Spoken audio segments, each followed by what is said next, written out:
This weekend, I've been contacted by a buddy who is having V6 Toyota Camry problems. I've tried to build him a harness, it hasn't gone so well. So what we're going to do today is we're going to go pick up a 4-cylinder Toyota Camry that's been through a good demolition derby, and we're going to talk about it a bit, maybe get a little bit of an aftermath done on it, and then what we're going to do is we're going to bring that car here on his trailer and then return his trailer. And then we'll do a good look at his car and see what happened. And then we're going to pull the motor out of it, put a new oil pan on it, and get it to go into another car. I had to boost this little thing this morning because I guess someone left the key in the on position. Wonder who that was. But just filling the tire up. She was a little bit low on air this morning, so I emptied her out and then refilling it. But let's get our day going. We got Harley in the truck. It's going to be a good day, guys.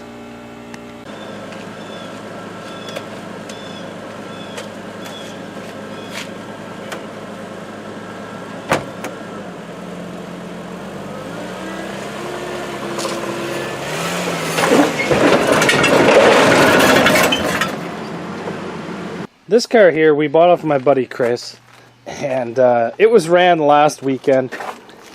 We've been telling Chris for 2 years to use the front end on these Toyota Camrys. 2 years we've been telling him that. Probably one of the highest paying shows in Ontario right now. And guess what Chris did? He used the front end. There is nothing left of the front end of this car. I don't know if you guys know what this bumper's off of, but you might have remembered it from one of my videos. This is a 76 Cordova bumper on the front of a Toyota Camry, and take a look at that bumper. That bumper has now come in basically to the motor. It's pretty incredible how much the front end of this car bent. But overall, it's really not that bad. Like, yeah, I really wouldn't run this car again, mostly because there's nothing left up here. Even the subframe's completely bent into the motor, but everything really stayed straight in the front end. Nothing really got that bad. Yeah, the frame went to crap. You can see it bend around, come over to the subframe mount. But we've been seeing that happen a lot on the front of these Toyota Camrys, especially when we start driving with the front end pretty hard. But no, the car actually held up really good. The back end, Chris has been having the hardest time with the backs of these cars, but this back end came in beautifully. It kind of split apart a bit, but realistically it did not do that bad.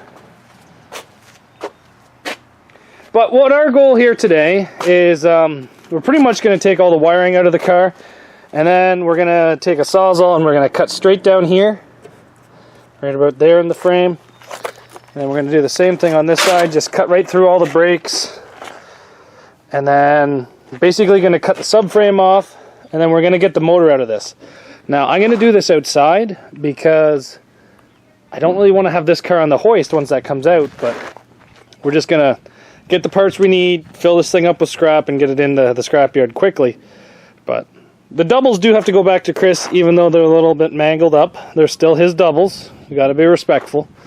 And then, yeah, I've already taken out all his battery boxes and fuel lines and gas tanks, but his header does have to go back as well. That's his header.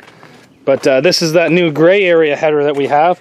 And if you take a look, he was so close to putting a dent into the thing. Very, very close. But one thing I've started to notice with these Toyota Camrys, when you start driving like an idiot and start being really aggressive, they kink here, right where the hood is. And then they tear apart all inside of here. You can see the seam starting to split apart. So these are starting to bend at firewall for us guys. But I think he did great. I think this car took 4th overall, which is phenomenal. For a car that's just kind of seatbelted together, no welding, a little bit of 9-wire, but realistically no threaded rod here in the back. I don't even think there was threaded rod up here in the front, to be honest. This car was pretty much bone stock, but I really did think that bumper was going to do much better than what it did. It's amazing how some of these bumpers will just fold like that. It would have been really nice to see this thing being sent. I do enjoy watching people just destroy stuff. Makes my day. Well, let's get out the Sawzall, the torches. We'll cut the front end of this car off, and then we'll take a look at this motor. I'd like to get this motor out today and get this car pulled back so I can get it out of my way, basically. So let's see what's going on here.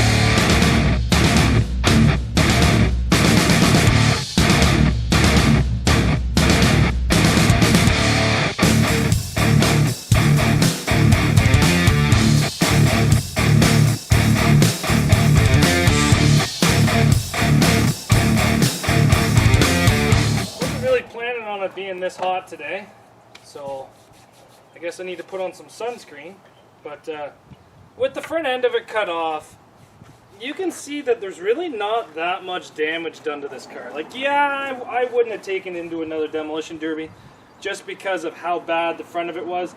Like, you got a piece missing off right beside your starter because where the bumper hit the starter, I guess. The alternator's broken. The car had a good run. And you gotta let it die after it has a good run, I guess. But I'm putting this on super thick, I bet. Can't see. Covered in sweat, that's okay.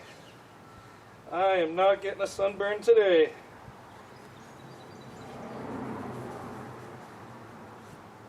So, there's a couple things we gotta do now. First thing, take the top bolts out for the struts, because those are gonna come out with. Second thing, feed engine harness through. Third thing, disconnect fuel cable. Then cut the heater hoses because those are still on this. And then steering shaft. And then this should be on the ground. I don't really think it's going to take that long. Now there is a couple things that we have to do to repair this. Because it bent so bad at the firewall, it has actually broke all the EGR off of it. So we're going to do an EGR delete to this. And then we're going to clean up this wiring just a bit more, try to get everything zip tied up and out of the way. But I don't know, this shouldn't really take too long to get this out, especially the way I did it with the front end of the car cut off like it is. I don't even need an engine crane, I just kind of drop and pull. So let's get this engine harness fed back through and then start taking more bolts out. Just like that. There's your entire engine harness. Pretty simple, right?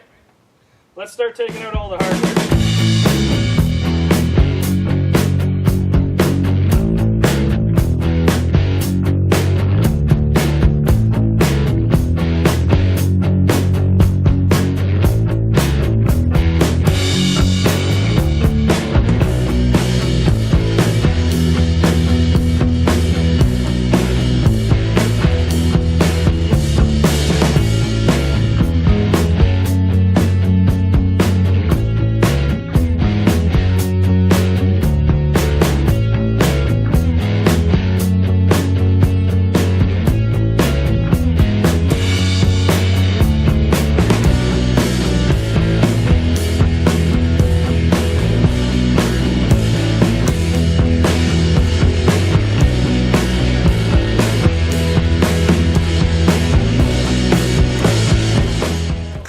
Pan that was on this car actually got some damage during the last demolition derby. As you can see, it's all kind of punched in. It's got a small hole and it's leaking out of it. I don't like that. I had a motor that had in that garage for 2 years, the one I tried to carburate, and the oil pan off of that was in great shape.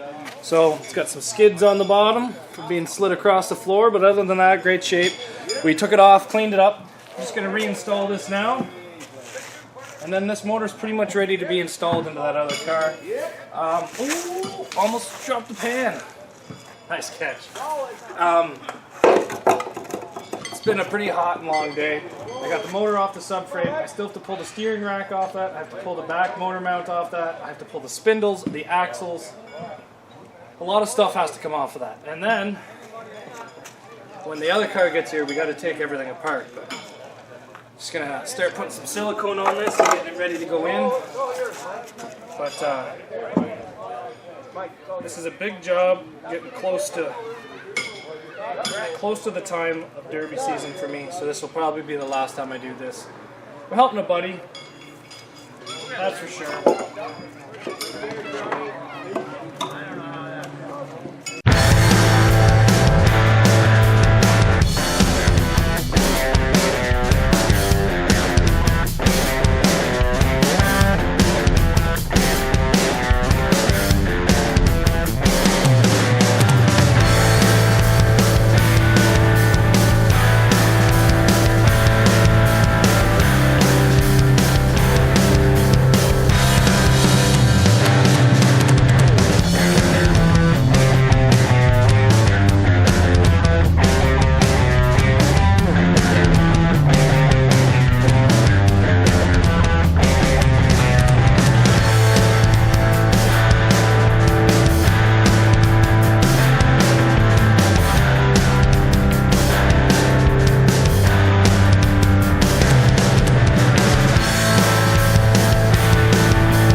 We have the new oil pan on, so that means that this old oil pan can now go into the junk car.